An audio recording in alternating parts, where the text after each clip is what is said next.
This episode of InCamp Podcast is brought to you by Wilderness Athlete, Fuel for the Rugged. I've used Wilderness Athlete products for years. I've tried other ones in between, but Wilderness Athlete is the one that I always keep coming back to because it's the one that flat out works. I've used their multivitamins, their fish oil, their probiotics, their pre-workout, their hydrate and recover. I've used it on elk hunts, in the deer woods, on the water, and everything in between. And honestly, it's the one that truly made a difference in my health and fitness. So if you're looking for a way to support the podcast, there is a link in my bio for Wilderness Athlete. But either way, in the words of Wilderness Athlete, keep up. What's up, everyone? Welcome back to InCamp Podcast. I'm your host, Aaron Hepler. Today, I've got a cool episode, although it is not cool outside. It's like 105 with a feel of 115 or something stupid. Anyway, I know that I have a lot of audience that always asks me for upland content and bird dog stuff, and I've got a lot of buddies with bird dogs, and this episode caters to all those people. If you don't have a bird dog, or you have just a household dog, whatever it is, if you want to get better at competitive clay shooting, if you just want a fun episode to take your mind off whitetails, so you can come back to whitetails and be better at it, this is a really good episode for you to listen to. My guest today is Alexis Miller. She is now a full-time bird dog trainer. She's working with upland dogs, pointers, flushers, and with retrieving dogs for waterfowl. We talk about obedience training and all the things that you need to build a good foundation for bird dogs in the field and at home. Then we actually kind of dive into a little bit of wing shooting. She's a pretty good shot with a shotgun, with a handgun. So we talk a little bit about that kind of stuff, and it's a lot of fun. So if you need some advice on that, and like I said, this girl knows her stuff, and she is an expert in her field. So you're going to want to hear it because I think it's something that can help you in other avenues of hunting, fishing, and the outdoors. And that's why we talk about all kinds of stuff at InCamp. So enjoy this episode. There'll be links in the show notes. If you would, please subscribe and follow the show on Apple or Spotify, wherever you listen. Leave a rating and a review. It helps the show reach more ears, and I so much appreciate it. Thank you so much for tuning in. This is InCamp Podcast. I have a new guest on. I don't think you've heard her, and I haven't really gotten to hear her either, so I'm excited to hear this story. Alexis Miller. Good to see you. Yeah, good to meet you. This is pretty cool because I always tell people, everybody knows this already about me. I love deer hunting. Deer hunting is my one true love. It's my favorite thing to do. But the thing about me is that I love just about everything you can do in hunting and fishing, and I love to try it all. So bird dog hunting and bird dogs have been a pretty close second to deer hunting for me through pretty much my entire life. So when I get to see somebody that's gone full time into dog training and uplands and just put their full heart into it, I'm excited. So it's cool to have you here. Why don't you go ahead and introduce yourself to the guests? Tell them who you are, what you're doing, how you got there. So my name is Alexis Miller. So I actually started upland hunting only like 3 or 4 years ago. The guy that I'm training with at the Retriever Barn in Fremont, Ohio, his name is Dave Garrica. Mm-hmm. So I ended up actually I had my first bird dog growing up, but we never actually hunted her or nothing. It was an English pointer. Mm-hmm. And so I decided to get back into the GSPs and everything too, just a couple years ago. And I actually got my female Kimber. I got her as a 4-year-old. She is 7 now. I decided to get into upland hunting. So I looked up our local clubs, went to WR Hunt Club out in Clyde, and that is where Dave actually guides. So he started taking my girl and my fiance's girl right through the paces, and I just fell in love with pheasant hunting first. Mm-hmm. And then I realized there were a lot more upland birds around everywhere too, which is really cool because I love to travel. Yeah. And I'm like, well, you get to do it with your dog, so that's even better. Yeah. So he basically, I got bit by the bug and I wanted to do more, and I worked pretty well. I've always worked obedience with my dogs. I've always really enjoy training. Hmm. Um, I mean, I take them everywhere with me, and I just decided that it was time maybe to make a little change. I actually started 2 auto repair shops with my fiance, Oh, so I wow. still run those too, along with the dog training. Wow. So you're But busy. You're very busy. yeah, I'm a really busy person. We do not have children, and so our dogs are our children, but Yeah. that is my yeah, like that's my life right there. I'm always like up and going. So my dogs always go kind of with me and yeah, Dave, as we were kind of working through our training, Kimber got really good. He's like, Hmm. "Hey, listen, this dog's great. You can start guiding with her if you want." He's like, "She's fantastic." And I'm like, "Well, I would love to guide." So I kind of started, telling him, "Hey, I'm interested in guiding." And then I noticed he needed an apprentice. He's actually looking to retire in a few years. Okay. So I was like, well, what about me? So he kind of ended up taking me on, and I'm learning a lot from him. The retriever barn, we do upland, Hmm. but we also do a lot of waterfowl Okay. work as Yeah, well makes too. sense. Yep, obedience, scent work, yeah, shed hunting, everything. So That's awesome. Uh, I'm kind of taking notes here because I got a lot of stuff that you jogged a lot of questions for me here. I've done a lot, and I have a very interesting life. So yeah, Yeah, and you said you're 32 years old. I mean, yes. you've packed it full. That's awesome. Yep. Um, so I guess we can start with kind of like traveling with dogs. Um, Actually, we'll do that later. As far as training dogs go, I think obedience is something that people kind of overlook in the upland space because you get a dog I and you're agree. like, I got this dog because I want to go bird hunting with it. Yes, yep. And I'll just, I don't know about anybody else, but I'll speak for myself because I know that I did that with my lab. I wanted to use her as a pheasant dog. She just wasn't going to be an upland dog. Or a waterfowl dog. She could not Nope. sit. She was too much, you know, labs are either one thing. They're either couch potatoes or they're not, And I kind of like sit, stay, come was kind of stuff that I'm like, we'll do that as we go along. And I think it's not that she didn't learn how to do that because she was like the dog everybody wanted to babysit if I was going on vacation because she was so good, right? Yeah. Later on. But the first 2 years were like, were very rough with her, like Was she just, field bred? I quite honestly, she was not from a reputable breeder, but Okay. their dogs were very well taken care of. They were just people who bred dogs. They would breed once a year. They enjoyed doing it. They enjoyed their 2 labs that they had. One was an American lab, and the other one was an English lab. Oh, okay. Okay. And very clean place. Air conditioned. They didn't keep them inside, but they had like an air conditioned shed, and you go in the Got shed, and you. it's Yeah. like shelves with their dog food and their kennels, and they had cement slabs, and everything was very pristine and clean. And I remember I actually had just graduated nursing school, and I'm like, yeah, I just want a dog. I'm not like too serious about it. And I had 2 roommates at the time, and it was like one of those things where I had to be like, hey, she can't chew on stuff in the house. She can't chew on shoes. I don't Mhm. want you like doing the thing where you let the dog chase you around too much. Like kind of laying down ground rules. And they were really great with that part. So that was good. But my point is like I think I missed some foundational stuff that I should have just been drilling every day. Cause like right away I'm outside and I'm like, let's play retrieve. Let's do this. And in the field, she started out pretty good. In every season, she would start out like hunting with me.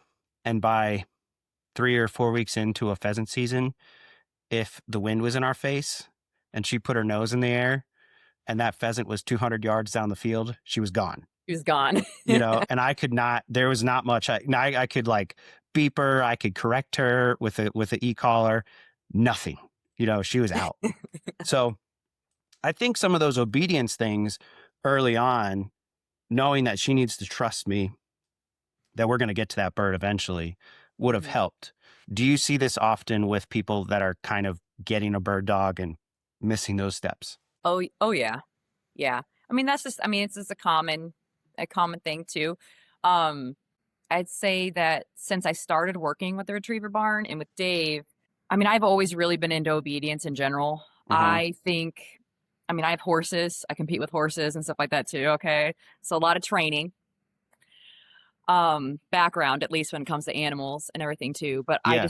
it's like an artwork, right? Yeah. Yeah. Like I have always thought it was so beautiful to watch some people that they make the slightest hand gesture or like just, I mean, of one voice command and that dog is, I mean, on. They are Mm-hmm. connected to them that entire Mm-hmm. time. So that's always something. I mean, you see the videos, the reels, everything like that, all the cool stuff, Yeah. on YouTube, Facebook, all that stuff. But yeah, as I started working at the retriever barn, I didn't have a lot of experience with all the retriever work. So Mm-hmm. all the waterfowl. So Mm-hmm. I'm actually learning a lot of that right now. And that, as I started learning it, I've been applying it to my upland dogs. Yeah. Everything such as casting. It's brilliant. I think a lot of times people, they kind of skip that with the pointers and everything too, especially Mm-hmm. flushers and stuff. I see a little bit, they have a little overlap with the waterfowl training. Yeah. Because a lot of I mean, obviously a lot of the flushers guys and stuff like that too, they use them for upland and they use them for waterfowl. Yeah. But for the guys specifically just doing upland, I notice, I mean, once they get that dog, pointing, holding decently steady on the birds, they Mm-hmm. kind of stop at that and they just, continue their hunting. But I mean, a lot of these dogs, especially, I mean, pointers, they're long range type dogs. Mm-hmm. So they'll push it if Mm-hmm. you let them. I mean, Mm-hmm. they'll keep going, because Mm-hmm. their nose is telling them where that bird's at, Right. you know. And I think that can kind of get in the way, yes, between them and their owner. But yeah, I mean, just the basic obedience, we start a lot of puppies too. We don't do I know there are some trainers that do a lot of like puppy training. Mm-hmm. We don't necessarily do that out at the retriever barn. So we do meet and greets where you can kind of bring your puppy. We get to assess the puppy.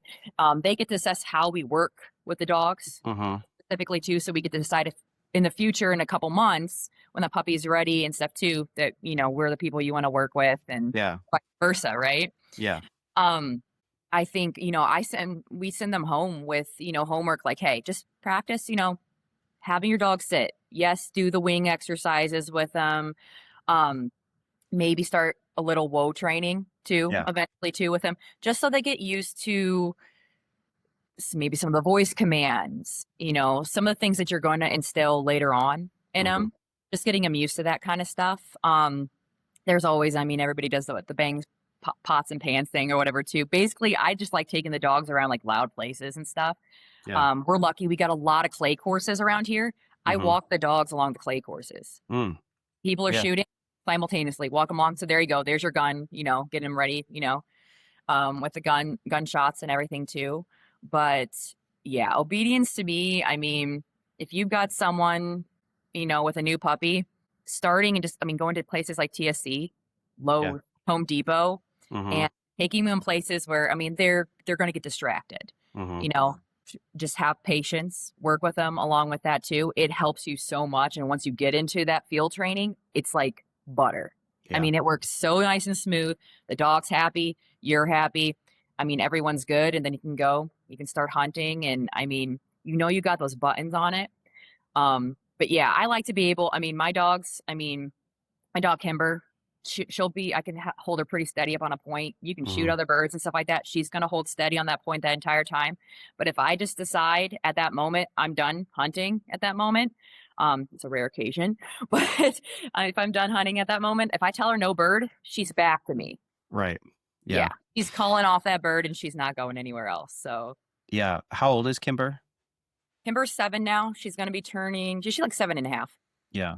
So I think that's a pretty big misconception because you see so many people like, my dog's holding point at 6 months. And like, kind of, yeah, you don't teach them how to do that. Yes. But you So it's teach them, refining them. right. Right. And you teach them the sit, stay, come, and you Yep. teach them to whoa. And those things aren't really natural to them. Yep. But pointing and chasing and trying to catch something is.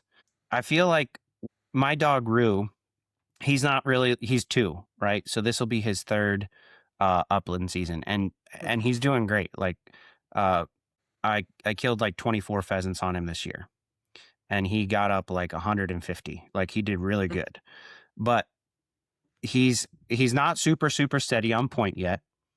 He's usually steady to shot if he's pointing, but Mhm. you can also see like the confidence building. And I think people, um, I've heard that, and I want to know your opinion on this. If sometimes pointers take a little bit of time to mature into their point and build that confidence in their point.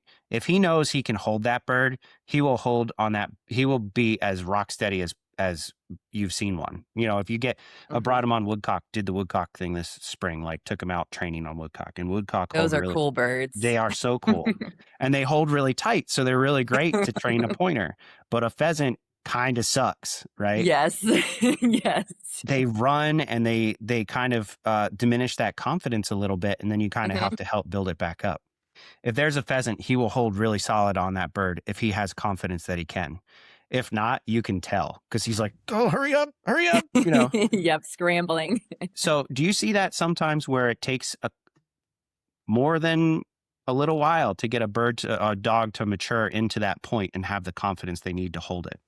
Oh, yeah. They're all individual. Mm-hmm. I mean, it's the same thing with all animals too. I mean, I the funny part is I apply a lot of my horse training experience to the dogs. They're Yeah, very similar. It's yeah, really funny. You think such a big animal, they're very similar. yeah. Um, especially when it comes to like positive, you know, enforced training, like they are extremely similar.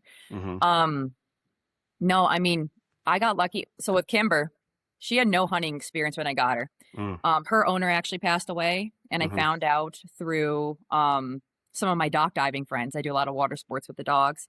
That hey, I mean, there's this GSP. The family is rehoming her. She has no hunting experience or nothing in everything. She's 4 years old, and I was like, oh, okay. So I ended up looking at a picture of her and I was like, because I was just gonna repost her on Facebook or something for somebody else. And I Mm-hmm. was like, okay, I don't know why. I got a connection with her just off the bat, off that photo. But yeah, I mean, she had no experience whatsoever. She just ran alongside the four wheeler, outdoors, and that's about it. She took to it like, I mean, I'd say she took to it pretty quick. Yeah. Um, But these young ones that we bring up, some of these young GSPs, English pointers, stuff like that too, that we bring up. Um, like I have an 8-month-old right now. His name's Doc Mm-hmm. Holiday. Uh-huh. He's a gorgeous black male. He's so pretty. But yeah, with him, he's definitely one. He'll stick to the point right now too. At 8 months, he can hold a really quite a nice point. Mm-hmm. But he has a tendency, he's looking at the bird and he's looking back at you a lot. If I Mm-hmm. was to really disrupt him in that Mm-hmm. moment and stuff too, or like kind of like I go up and pet him and stuff like that too while he's doing that, make sure he holds steady. But if I was to, I don't know, like take off another direction or something, he's coming off that point or something. His confidence right now, I mean, I'd say it's about, 65%. Right. And that's pretty, I mean, that's pretty normal. They look to you, for that guidance, like, yes, you're doing a good job. Right. That's why I kind of tell people, I do go up to the dog or whatever, when they're in those moments and I'm petting them and I'm telling them, hey, calmly, obviously, I'm not trying to excite them like crazy, Yeah. but I'm telling them, hey, this is exactly what I want you to do in this moment. Mm. So, and I love it. I mean, I like to be able to, I mean, almost, I mess with their legs and stuff like that too. I mean, I'll put them up into a little bit more of a point in that Mm-hmm. position too, here and there. I'm not a huge person for the back collars, Yeah. so I don't use them. Yeah. We do not use them. I use my hands. Yeah. I manipulate the dog with the hands. So I'm doing that.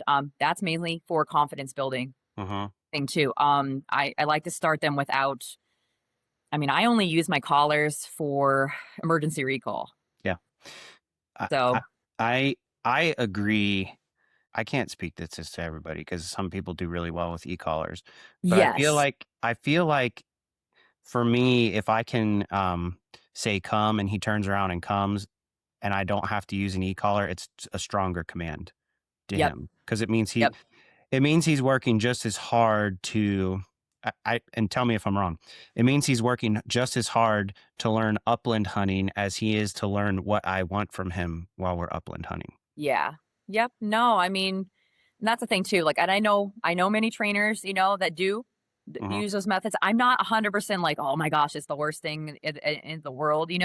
Yeah. It's personally just not confidence wise. I've seen it really knock some dogs, Yeah. that are very sensitive. Yeah. And some trainers are like, oh, they're too sensitive, whatever, and they just kind of put them off to the wayside. Mm. I've got a dog. It's actually my fiance's dog. She's an English pointer. Her name's Ellie. Mm. And we actually, I mean, we've been working on her for a while. Gun shy. Yeah. Oh The no. most amazing nose on this dog. Yeah. But if she'd gone to any other trainer, I mean, I know many trainers have probably been like, you're never going to be able to hunt this dog, right? Yeah. Yeah. Too hard. She would get to the point where she knew where the bird was when we were out in the field, but she knew you had the gun with you. So she would sit down, shut down, and turn her back to the bird. So I knew exactly where the bird was because she turned her back to it. Yeah. But she didn't want to point it out to you because she didn't want you shooting it because she didn't want to hear the gunshot. Yeah. Yeah. I hear that. So I mean, that type of dog, yeah, like using overuse of an e-collar or something, that's gonna just shut her down like no other. Yeah.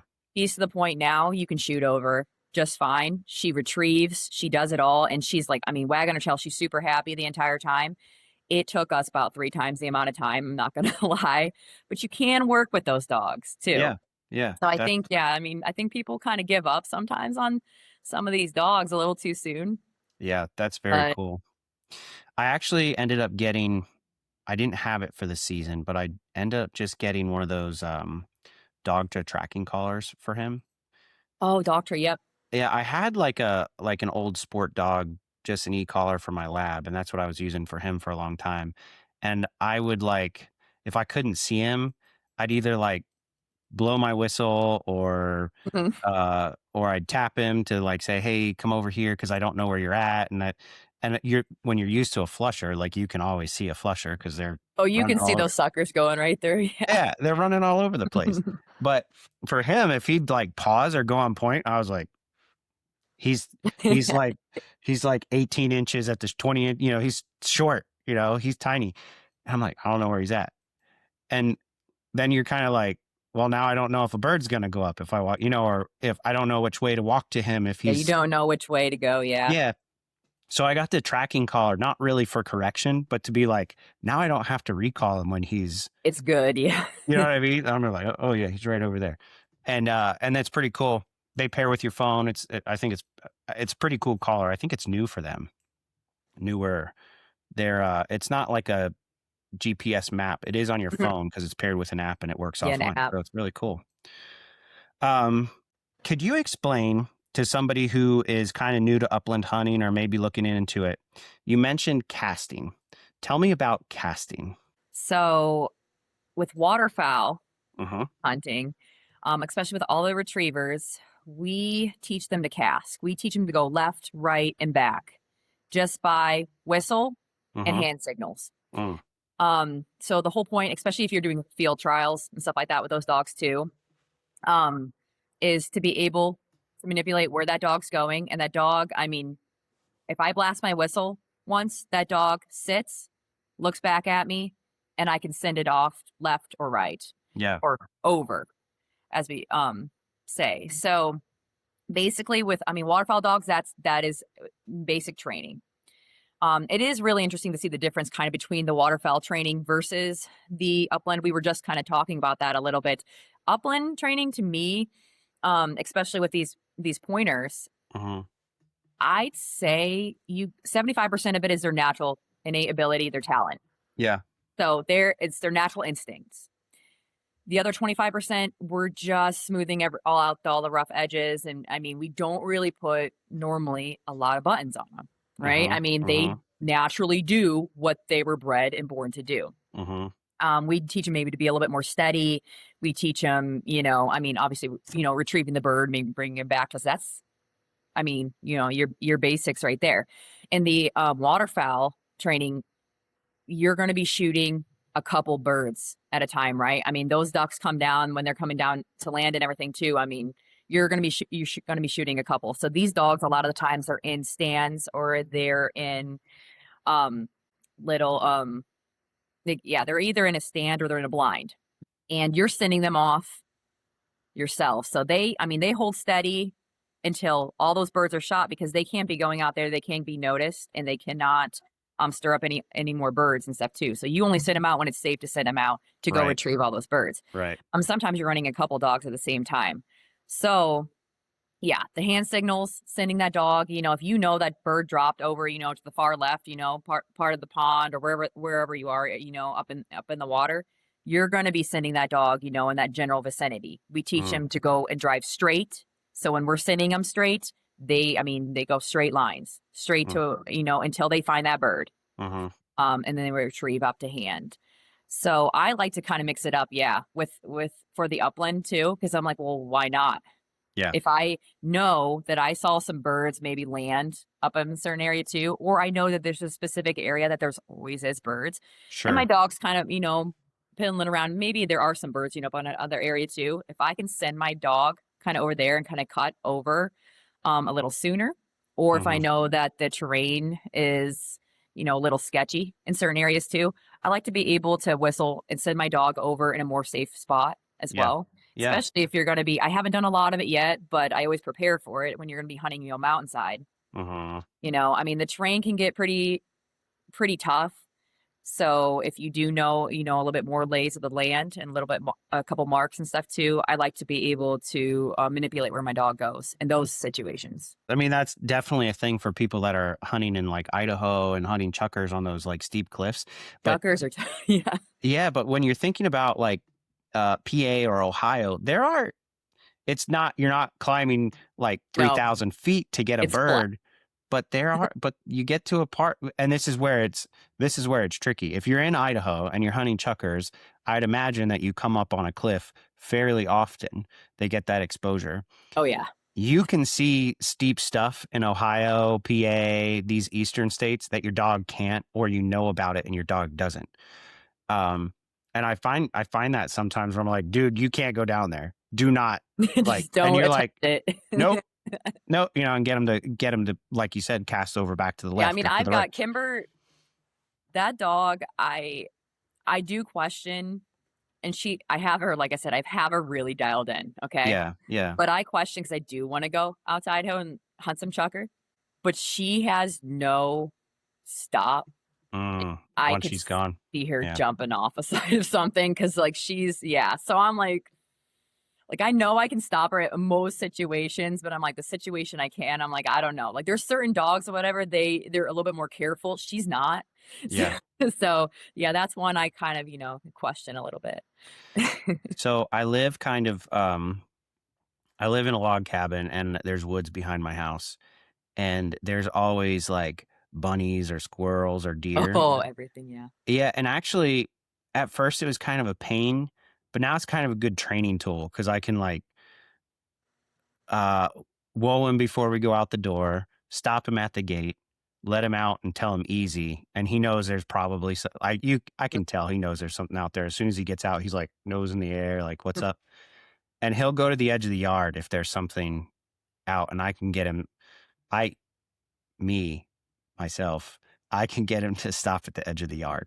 Like, nope, you're not going after that deer. And he'll be 10 yards away from a deer and like just staring at it, that's great. I told him no, but that's not really a thing when a pheasant goes up, because he knows like I'm allowed to go after that, man, So that's something that I end up working with, like if I'm close to a road, and that's where I end up using my e-collar. Yeah, roads and having that. Yeah, that's like my emergency. Yep. Yeah, you need it. You need it in that situation. Yeah, do not do. I was almost completely opposed to the collars because I was like, I'd rather the dog just listen to me. And I remember one time with my lab, I lived in an apartment when I got her, or a townhouse or whatever, and I was out back playing with her, and a duck laid a nest overnight behind my air conditioning unit.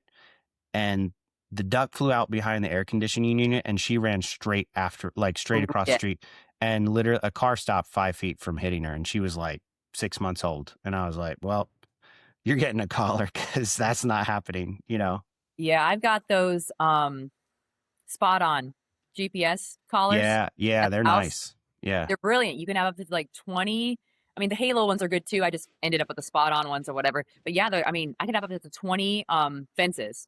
So yeah, wherever I go, I can always, create a fence and stuff like that for them too, which I really love just when we're not hunting and when, they're just outside. yeah. 'Cause, Or like, I think yeah, you make a GPS fence, right, on you on can. the app. You can draw it, you can walk it, you can set, I mean, all sorts of boundaries and stuff too. You can set the house up and stuff, or, garage or something like that as a safe zone, Yeah. and everything too. But those safety wise, because I had a dog, actually my GSP before Kimber, she was only a Mm, year and a half and she mm. got hit.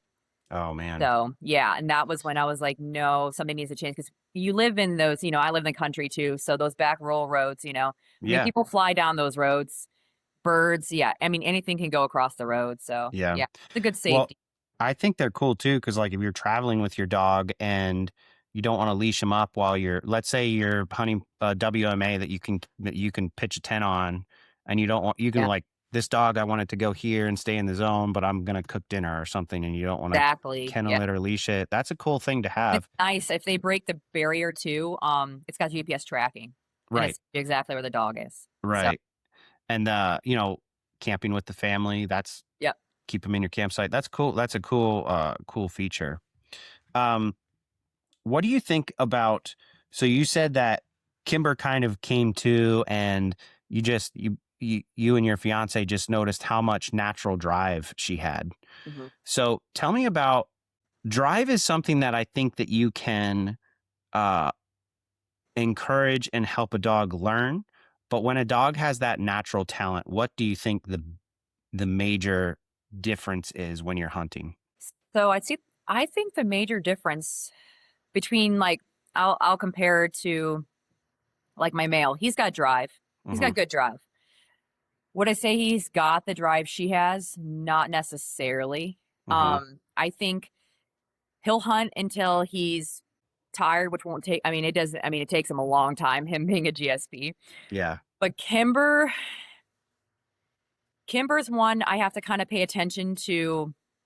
Like okay, so last year I was down in Florida and I went bob Hmm. white hunting with her. Oh, It's cool. 93, 94 degrees down there. Right. Right. She probably she flushed. I mean, it was insane. We went to one of those ranches where they release like 10,000 of these birds or whatever a year out there. Yeah. And I mean, we're Yeah. talking about like 800 some acre. I mean, it's ridiculous how large Hmm. it is out there. Um, but it's hot. Yeah, it was really humid. I ran her with their dogs and stuff, and she doesn't stop. So I got to kind of pay attention to like heart rate, how bad she's breathing. I mean, is she drinking and making sure she's taking water and stuff because she'll run herself until she drops. Yeah. That's a situation you don't want to be in, when you're, overheating your dog and stuff like that too. Versus, some other dogs I've worked with, they'll kind of start telling you a little in those Hmm. situations like, okay, I'm still hunting and stuff, but yeah, we're getting to that point Yeah. where we need to slow down, we need to stop, we need to take a break. She's like, "No, let's keep going." you Yeah. know? Yeah. It's fantastic. It's really awesome. I mean, she'll never quit on me. Hmm. But it's definitely puts a little bit more responsibility in my hands. Just paying attention to, the signs and everything too, and making sure that, I'm taking care of her. Yeah. So, Uh, One thing that I've learned from a tracking collar, and I already knew this, but if I do 10 miles in a day, my dog does between 30 and 40. yep. Yeah. And it, he's like that. Like I'm starting to be able to tell when he's done because he starts losing focus. Mm, Not that he stops listening to me, but he'll get a little sloppy on a bird and bust it by accident. And yep. as far as like busting birds go, let's say I'm hunting for like 2 weeks. He's a little bit like rocky on the first hunt or two. And then after that, like if I've let birds go that he's busted, he's pretty rock solid. After that, if I'm hunting and he's rock solid and now he's not, I know he's done. But it's because he's kind of like a kid that's just had too much and he's like, I'm Yep. excited, you know. And I've also noticed too, so I've got a buddy that's got a cabin in the big woods part of PA, and we shed hunted up there. We did like 9 miles, and that's fine for him usually, but it was like more mountainous, more rocks, that kind of thing. And he seemed fine. And even when we got back to the truck, he seemed fine.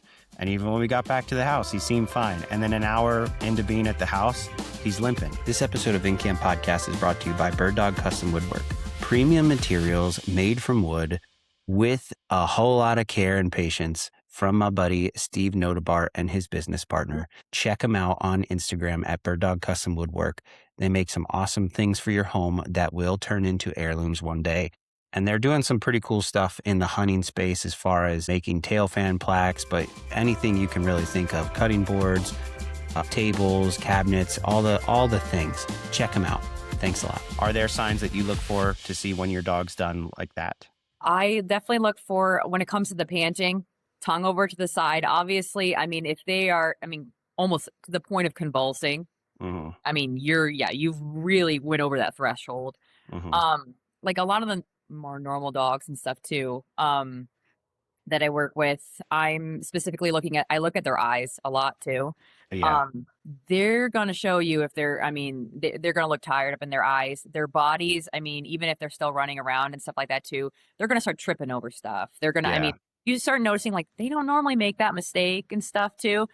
Okay, so we got to slow it down. We got to take a breather and stuff too. We got to do a water break, Yeah. maybe head down for, some lunch or something like that.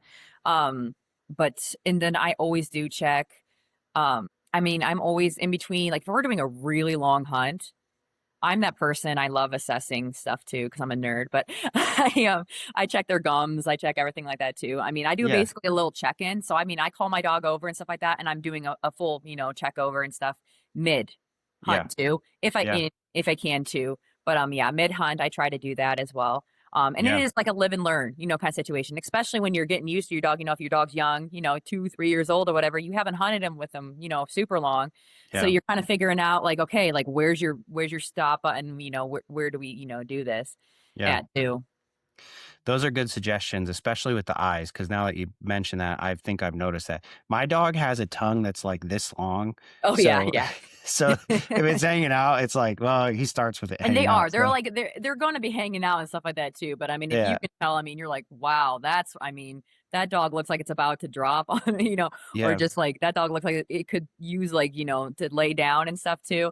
That's why I'm like, okay, but that's why I like to be able to, with the obedience training, call them back over and stuff. And then they're able to kind of stop what they're doing for that moment, even though they're super excited about the birds. And we know that they, want to keep going.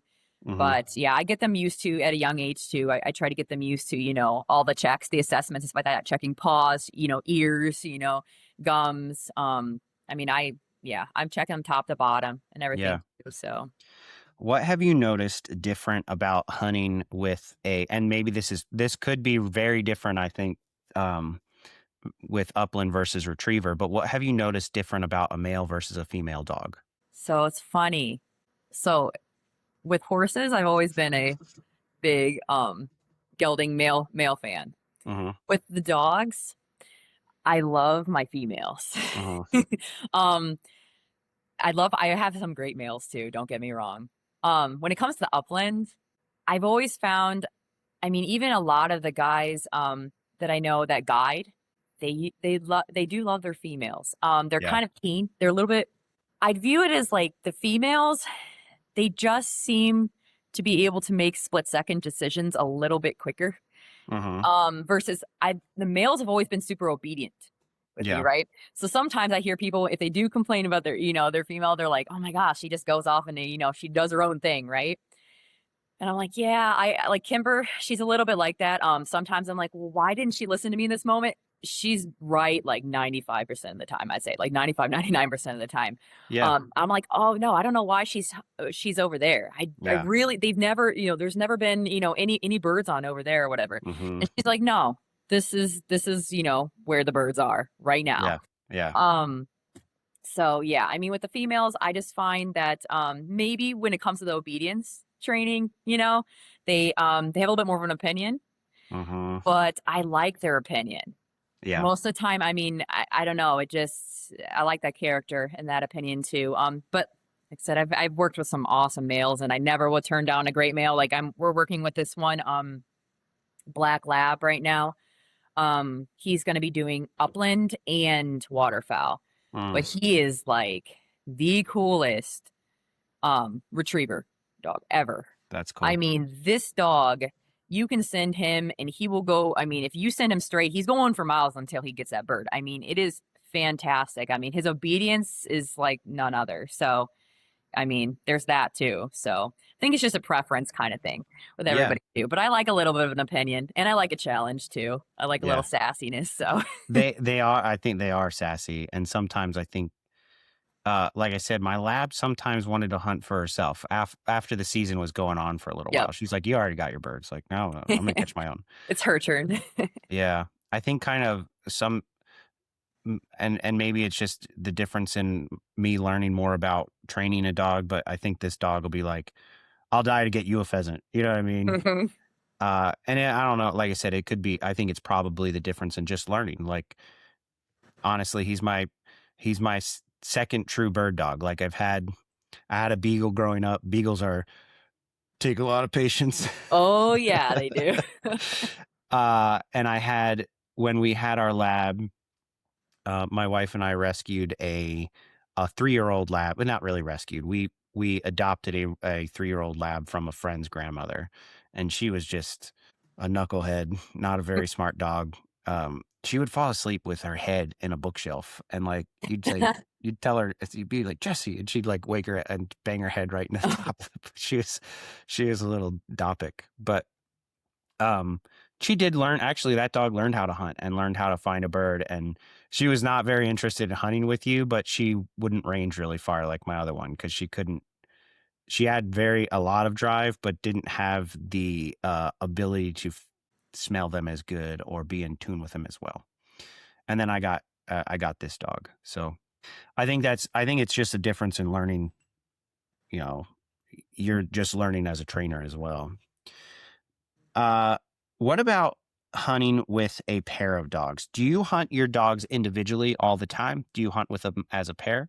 So when we start off training, we always start off individually. Yeah. So yeah, I like to start off individually just because, especially when they're younger too, because the young ones, I mean, I start them individual for their maybe their very first session and stuff too. And then I introduce like Kimber. She's actually a really good one. I use or whatever too. That tried and true, hunting partner with them. That way they can kind of do monkey see, monkey do. And Yeah. they start to really develop their confidence with that as well too. I like to Yeah. see them first, just because they can get distracted by other dogs, especially if they are one that likes to play around, a lot too. Yeah. Um, so I like to see them how they do on their own at first and stuff too. And then if I notice, I mean, especially if I notice, hey, their confidence, I mean, they really need that other confident dog out there. Yes, I definitely do take them out there together. So I'll run them in, yeah, a pair of 2 or 3 Hmm. sometimes too. So then they can really kind of watch and they can start to back. Yeah. I've noticed that taking my dog out with some older dogs, it depends on the other dog. Yep. I take him out with a 11-year-old Vizsla, and that dog is very, very good. And he is actually our first, our on the opener of our pheasant season last year. My dog ended up backing that dog, and he's never done that, That's And it's like fantastic. it Yeah. was in the first field. I was like, oh, like this is kind of cool. Yeah. But that dog also allowed him to learn something from him. Like if he's behind him, he's not like territorial of the area or whatever. He actually worked with him. And then I have another friend who's got some bird dogs, and my dog works well with one of them and okay with the other because the other dog is they hunt okay together, but he's like a champion GSP, and he's probably, if he had room, he could be a 2,000-yard dog. Like this dog is just like, and my dog's a lot smaller, It's so not, yeah, no. not it's kind of a hard pair. And they did okay. Like we ended up getting plenty of birds off of both of them last year, but it was different because then I felt like it was like competition, like who can get to the bird first. First. Yeah, Yep. instead of like, hey, let's find this one together kind of thing. That's what it started out with Kimber. She started out a little bit competitive. Now she's gotten to the point, I mean, I take her So it's funny. My friend Dave, who I work under, Uh-huh.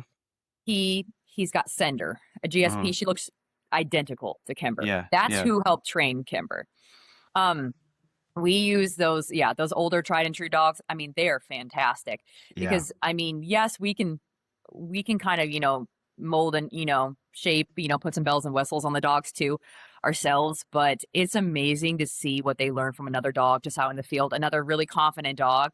They're like, wow, okay, they're pointing at this. I mean, they must be, on something right now and learning to back at first and then starting to see them kind of start work their way up to where they're that first dog, on Yeah. point.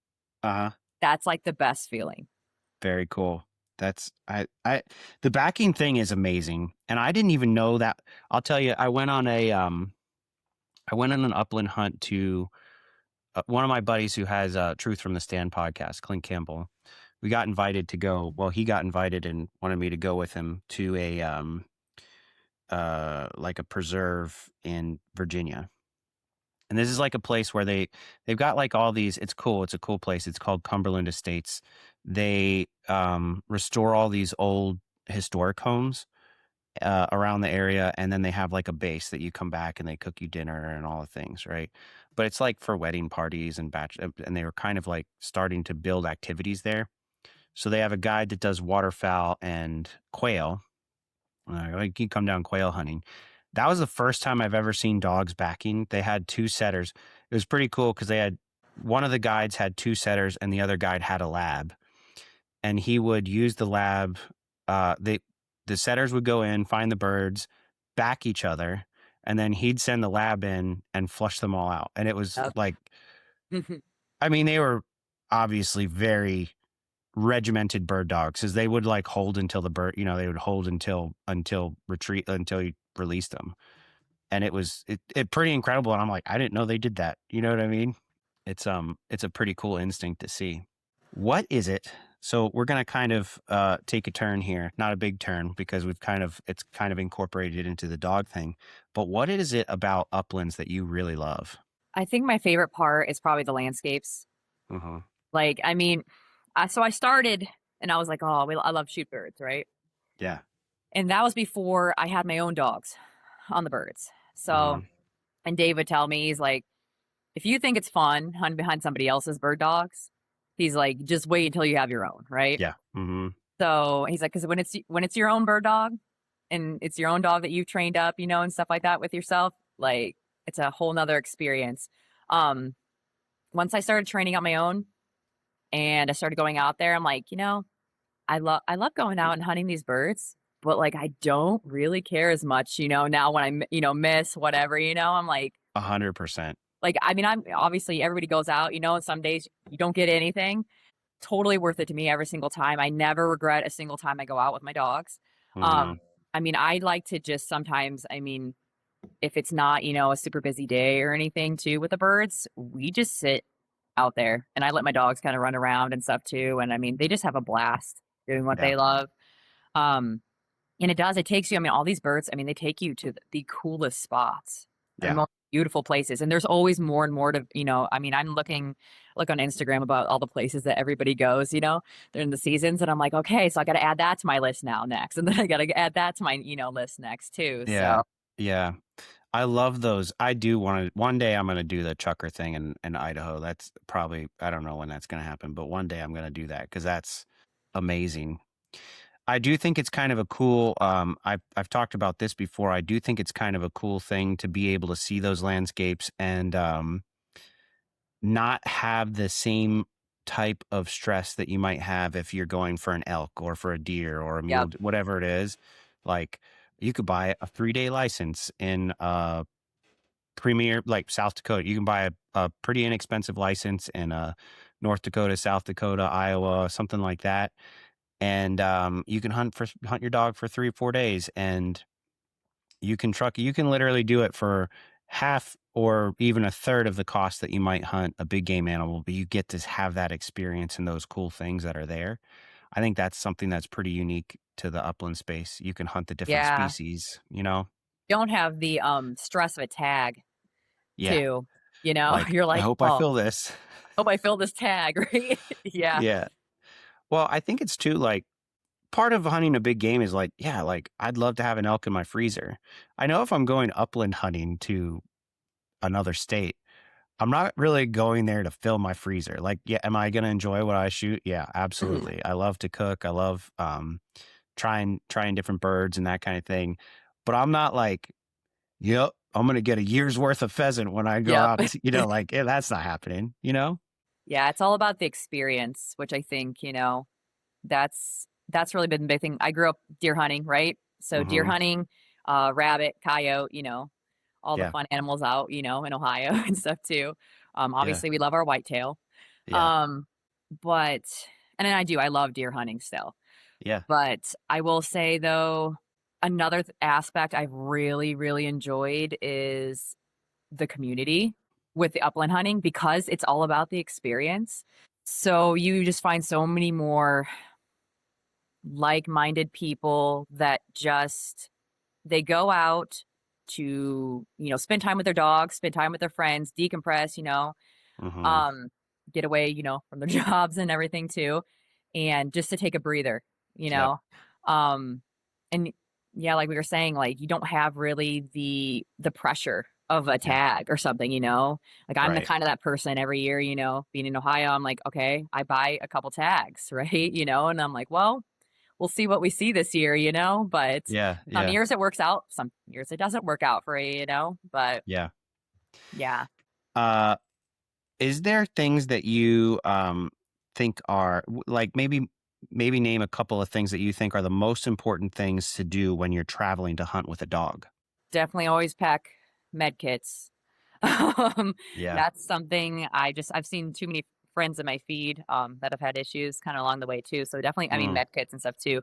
Um, so you mean like supplies or what do you Why don't you like? So this is like a no-no in the upland world, but I don't crate my dog in the truck because Okay, he's pretty good. okay. But I know that when you're traveling a long distance, that can be pretty important. I've worked really hard with my dogs on sitting still in the car, and they do pretty well. That being said, obviously something not good could happen to the dog, to me. I guess I assume that risk. I don't know. But what do you think about things like that? You said med kits are really important. I think that's awesome. Always try to stay Maybe, prepared, yeah. yeah, maybe the place that you're going. Um, how okay, here's a really good one. Do you how all right, let's say you have one dog and you're like, I want to go to this place and I have this much vacation time. How long are you hunting your dog? And are you hunting them morning and evening? Are you taking an hour or two in the morning and being like, oh, I know I could go one more, but I'm going to give them a break because I know they need it. And you need to spread that time out. Like, let's say you're going for 5-day hunt. Depending on where I'm going, especially when it comes to temperature too, Hmm. Hmm. obviously, I mean, I love morning hunting. Yeah. Um, in between stays and stuff too, I do. I squeeze most of the time, especially if it's got like if it's Kimber. I mean, Yeah. yeah, we can probably go out in that evening too. Um, but usually I like to pack kind of little things too. Like, okay, she does like I do kind of like I find water sources if it's like a lake or something like that too or whatever, and I kind of take my dog out to a lake and stuff too. So I Mm, like to pack other things that are kind of like enrichment kind of tools, yeah. like my bumpers that I Yeah. throw up, Oh, that's, and do yeah. retriever work and stuff too, up in the lakes or whatever kind of water source, river, wherever we Hmm. find, kind of along the area too. Just to kind of make it more a little bit more varied. Yeah. Um, Usually, yeah. I mean, like I said, I'm very, very big on the whole safety aspect because you never know what's going to kind of happen. When it Yeah. comes to dog stuff too. I never really had too much. I mean, I do now. I grew up not killing my dogs. I do kennel them now. Just when it comes to traveling. Because I mean, obviously the kennels, the crash ratings and stuff like that on those have gone, I mean, exponentially up. I know you've seen like probably the Gunner kennel stuff and, Yeah. Yeah. and all the Roughland. Yeah. Roughland and all that too, which is, I mean, it's always great to see too. But I mean, as long as your dog isn't like, if you're keeping your dog, not hanging out the window and stuff like that too, when, Sure. cars by too, I'm like, that's just kind of, I mean, a personal preference thing for kind of everybody else too. Yeah. Yeah. Um, Makes sense. no, I like to kind of keep things that are going to keep, her kind of busy and occupied, when we're not hunting Mm-hmm. necessarily. And then I pay attention to my dog's energy level. Like I said, most of the dogs or whatever, they're kind of tell you by like the end there too, if you Yeah. can kind of squeeze it. Some of the trips we've been like, we could go out, but they didn't get up, as, quickly, as they, they did the other couple mornings or whatever too. So we're going to just kind of scrap it for this day or whatever and head back maybe early and stuff too, which kind of Yeah. sucks sometimes. But at the same time too, it's all about your dog's welfare in that Yeah. situation too. Sure. Obviously I mean, you're always going to have water on you and stuff too. Make sure, I really like those electrolyte pastes and stuff too. And I know that they've got, what is it, that broth, the bone broth or whatever one too. Yeah, dog bone broth. Dog bone broth, yeah. Yeah. That is just fantastic. Some of the dogs I take or whatever, they don't love to drink while they're out there too. I love bringing those. Those are easy to take, those little packets and everything too. You can take them out in the field with you, or you can just take it while you're traveling and stuff too. And you go to a gas station or something and give them a little bit of that too. So that's something I think is really cool that they've developed now. Yeah. So you are recording from a pretty awesome place. Oh, Tell yeah. me about the place that you're recording from. So I'm out at Lake Erie Arms. It's considered Milan, Ohio, but it's right by Sandusky. Mm-hmm. It's a huge sporting complex. So it's an indoor play range. It's got a 25-yard bay, 50-yard bay, 100-yard bay too, for handguns. Got a really cool restaurant in here. It's called the Caliber Club. Oh, cool. Jamie, the chef in there, he's fantastic. So it's a lot of people that see the websites and stuff like that too. So this is actually, it's a membership type club, but you can come, the gun range itself is open to anybody. The memberships just give you basically discounts on ammunition, stuff like that. And I mean, they've also got a cafe in here as well as the restaurant too. So it's kind of neat. It's their whole dream was basically to have, it's called like a gun tree club. So a country club, but for gun owners. And my fiance and I, basically we live out here. We're out at least 2 to 3 times a week. They That's do awesome. really awesome competitions. So I mean, they'll, even during like the wintertime, especially when or like summertime when it's off season stuff, we have a lot of clay tournaments and competitions too. So it's cool because you get to kind of go and compete with your friends a little bit too, and they'll have a little fun in the off season. Yeah. So what is it about wing? Let's go through some wing shooting tips. Like, Okay. I saw your reel you posted the other day, and you're smashing all those clay birds. Oh yeah. So being a bow hunter, one thing about being a bow hunter is sometimes the more you shoot, the worse you get. And I don't mean that in like all the time, but there's a real easy way to get into your head, and you can kind of get all over the place. People develop like target panic, and sometimes you just kind of need to step back, take 2 weeks, and then go back and make sure your form's right and all that kind of stuff. Are you seeing that pretty often with wing shooting? Yeah. I mean, I've seen that. Yeah. I've gone through, I mean, months where it's like, yeah, you hit a lot of the clays or whatever. And I mean, you're just in sync. Right.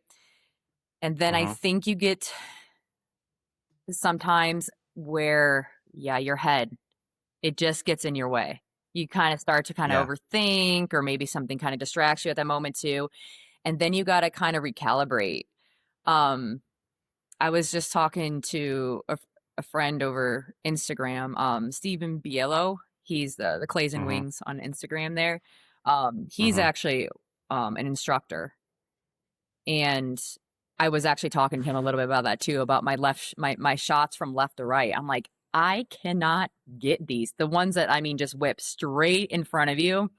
And this clay range here, it's an indoor one, so it's really interesting. It's different than a outdoor range.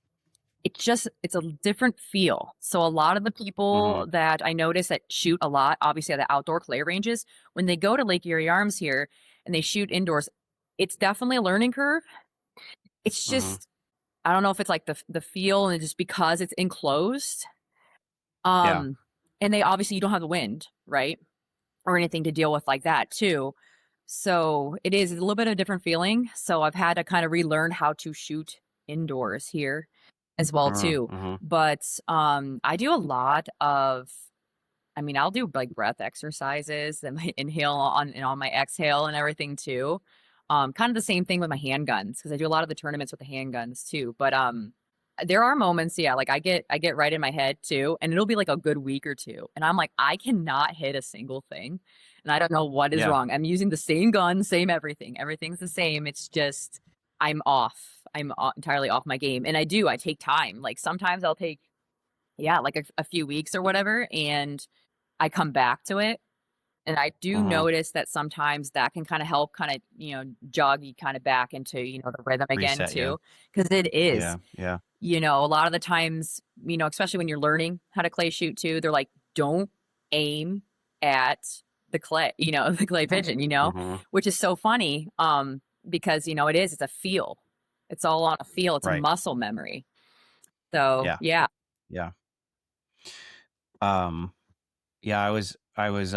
I'm not an expert clay shooter. I I am like not to shoot. either at all too. Yeah, I like to shoot every now and then, and I'm not bad. Like I'm pretty good, but I was trying to teach. We had like a youth field day a couple weeks ago, and I'm trying to teach all these kids, and I'm like, I don't know what to tell you, man. Just point it at it and paint it out of the sky. Like, don't aim right at We the just thing. had a Just competition, a you know. clay tournament out here actually, and they had the youth team come, and they were Mm-hmm, competing mm-hmm. against us adults.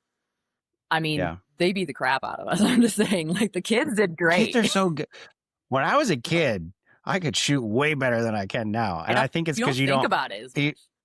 Exactly. When you're a kid, like there's no thought. You're just shooting at the Yep. thing. And then once you figure it out, you're like, oh yeah, I'm just going to do that 18,000 Yep. times, What for you? So you're saying that your left to right shot is a hard thing to do. When you're taking those difficult angles with clays, what is it that you do to try to learn how to make a shot like that? Try to shoot it over and over. So the cool thing, Yeah. they got the systems here or whatever. It's really cool. I mean, obviously at the outdoor places too, you can do this. I really I practice taking a pause before my shots, obviously too. Even though they can come up pretty quick in this indoor range. Mm-hmm. Stance, and I've also really been working on with that. I've been working on sizing with my gun too. Right now I'm shooting my 20 gauge. It's a Franke Instinct LX.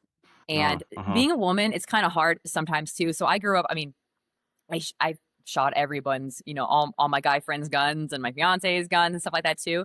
But wingspan for me, I have a little short of a wingspan. So the swinging motion, that's something, finding a gun and getting it fit to you is huge. And I think a lot of people kind of put that over, out to the wayside a little bit too. Fitting really matters.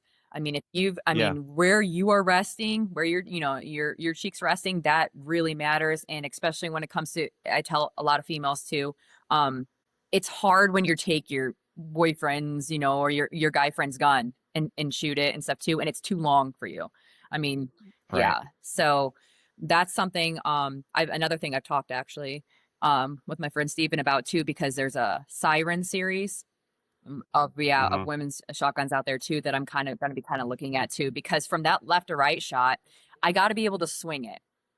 And I've had some pretty heavy guns, and this Franke Instinct it's a nice, I mean, a pretty lighter gun or whatever, and it works pretty well too. But you got to be able to swing quick and follow through. So that's been the biggest thing with into, and then also just taking a breath. A lot of the times, I do find holding your breath is, I mean, it makes you rigid, and you can't follow through when you're rigid.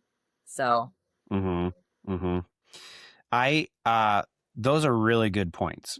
And I think it's easy for people to be like, oh, I'm going to buy a hunting. Like I don't own any expensive shotguns. I have an 870, but if I give that 870 to most people, it's like a pretty giant gun. Like it's kind of clunky. It weighs like 8 pounds. It's long. It's trustworthy. It's big. It's trustworthy. I could use it as a boat paddle. But I remember I was like, I want to buy a shotgun for my wife. And I was like, can you hold it? And I mean, she's it's like one of these It's just things, not you know, fair. where their Yeah. arms fully, yeah. So I ended up getting our youth Yep. 870. The problem is when you get a youth gun and it's like a lot more recoil because It is the though. mechanics aren't built Yeah. right. Yeah. So I think that's another thing that can kind of maybe inhibit some young or new shooters is that recoil is, even though it's not a lot, if you're a shooter, you're like, oh, whatever. I don't think about No. recoil. Like I No. don't, after you shoot a long time, you're like, oh, what, recoil is not really a thing. Um, especially for shotgun shooters, because it doesn't matter if you jerk the trigger. Like a rifle, you Yeah. got to But if squeeze, you're whatever, building that's different. confidence on it and stuff, yeah. Yeah. Yeah. So that's kind of like an important thing, I think, for new shooters. I don't even remember you, and you probably don't either. I don't even remember the time where I was bothered by recoil. I'm No. sure that I Yeah. was, but I don't remember it Well, anymore, you know? I grew up shooting my grandpa's guns and stuff like that too, or whatever. And I mean, everything. Yeah. You Yeah. go from muzzle loader season and stuff like that. Yeah. I mean, Yeah. yeah. I mean, that's kind of a thing too, is like, I started hunting around like 2021, but, yeah, shooting guns and stuff too. I mean, everybody would basically just like line up all the guns that they had, and everybody would just take turns shooting everyone's guns, and stuff. And we Yeah. would shoot, beer cans, stuff like that, whatever, Yeah. off of Yeah. things too. So yeah, I mean, you got to feel a lot of difference, and the kickback and stuff too. But yeah, when you're Yeah. looking, I though, remember. it's definitely something to think about too, for sure. But it just when it comes Yeah. to link too, because you want to set someone up for success. Because 100%. otherwise it's like, okay, well, this isn't fun because I can't really do it that well. And I don't feel comfortable with this gun, too, or nothing. So, like, I have a friend, I mean, Yeah. she's been kind of apprehensive about guns in general. And I finally got her to shoot my competition 9 mil. It's Yeah. awesome because, like, yeah, and that's just handguns or whatever. But I mean, I'm like, listen, I have this custom made, okay? And you got about the same size of hand as me. I'm like, feel this, okay? And Yeah. she started Yeah. shooting the targets and stuff, and she's like, this is kind of fun. And I've got a green dot That's on it and awesome. everything. So obviously, like, she was really set up and she was doing really well with it, and we had her out about like 10 yards and stuff. And I'm like, see, I'm like, you can do it, Then someone Yeah. up for Yeah. success, that's important. Yeah. Yeah. I remember, like, just like you were saying, everybody would just lay their guns on the table. That's something so cool about growing up in the hunting space and the community aspect of it. Like shooting guns is a It community is. thing. It's like, oh, let's have the picnic and we're gonna light fireworks off and shoot guns.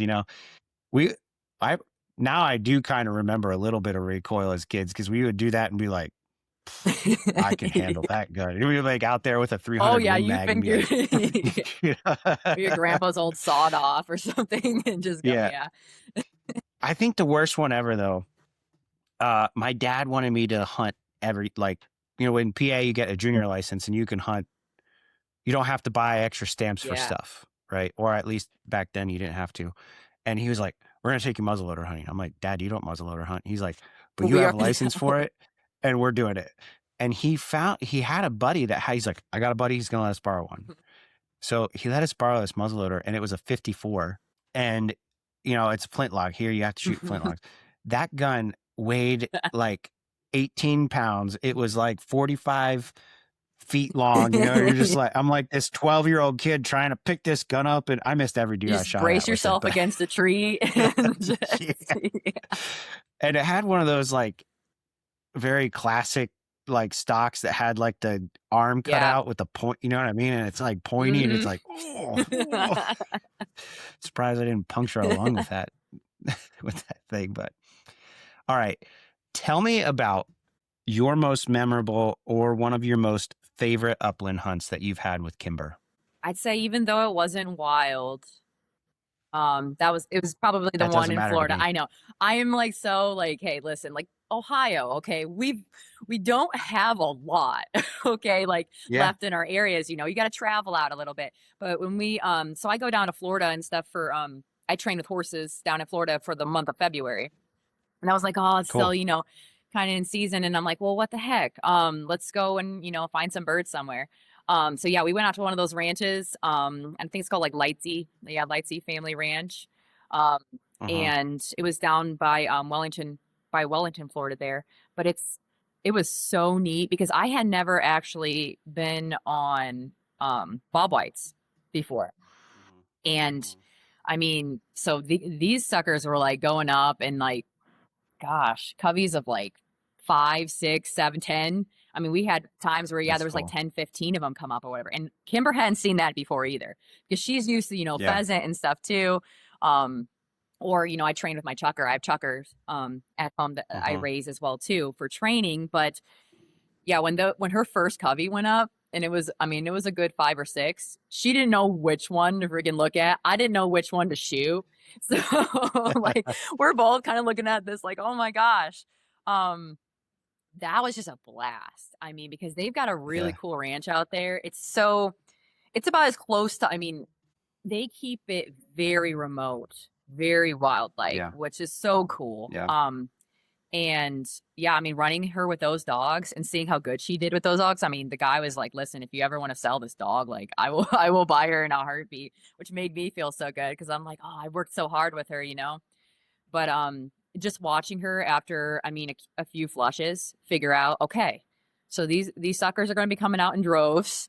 So I Yeah. need to lay back a little bit more too, because especially when you're used to these planted pheasant, you know what I mean? You're used to these planted pheasants out on the hunt clubs and stuff too. They can get a little closer to these birds. And you Yeah. can kind of get Yeah. a dog kind of dull on those too. So you got to kind of be kind of careful.